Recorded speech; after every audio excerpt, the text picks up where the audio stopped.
Hello everyone, আজ আমি গিয়েছিলাম একটু বাজার। তো আমি আমার মায়ের সঙ্গে গিয়েছিলাম। তো সেই দিনটা ছিল প্রচণ্ড গরম, দেখে তো মনে হচ্ছিলো মেঘলা মেঘলা, কিন্তু খুব গরম। তো আমরা গিয়েছিলাম অনেকক্ষণ আগে, কিন্তু ব্লগ করা হয়নি। তো তারপর ভাবলাম যে এখন একটা ব্লগ করা যাক। তো তোমরা দেখতেই পাচ্ছ যে ট্রেনে মানে কেমন আর কি আবহাওয়ার, লোকগুলো কেমনভাবে বসে আছে, ঠিক আছে। আর কতটা ভিড়ও তেমন ছিল না, অল্প স্বল্প ভিড় ছিল, কিন্তু যা গরম তার কারণে কেউ আসবেও না। আর এই লোকটাকে তোমরা একটু খেয়াল করো। তো আমি তো লোকটাকে বারবার দেখছিলাম আর অনেকটা সুন্দর লাগছিল। তো এই যে স্টেশনটা পার হলো সেটা কিন্তু বনপাস, দেখতে অনেকটা সুন্দর লাগছিল।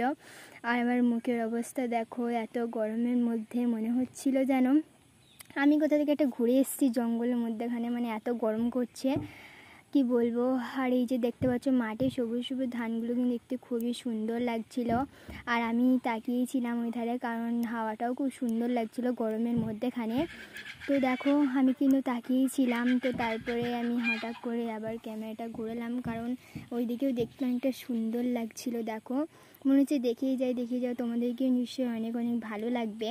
তো তোমরা দেখো যখন ধান উঠেছে তখন কেমন লাগে, কিন্তু এখন ধানটা সবুজ সবুজ পায়, ওই কারণে অনেকটা সুন্দর দেখতে লাগছিল।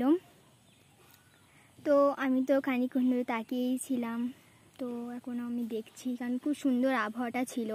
তো তারপরে আমি ট্রেনের দিকে ক্যামেরাটা ঘোরালাম গাইস, কারণ ট্রেনে লোকগুলোকে দেখো, মানে আমি যখন ক্যামেরা করিনি তখন সবাই আমার দিকে কেমনভাবে তাকিয়েছিল, কিন্তু ক্যামেরা করার পর থেকে সবাই আর ক্যামেরাটা করেনি, মানে তাকিয়েছিল সেটা তাকিয়ে নি আর কি। তো ওই কারণে আমি ক্যামেরাটা অন করা ছিল। তো এই লোকগুলোকে দেখো, এরা কেমনভাবে দেখছিল, কিন্তু ক্যামেরা করছি বলে ওরা কিন্তু মানে ভিডিওটা বানাচ্ছি বলে ওরা কিন্তু আমাকে মানে দেখেনি আর।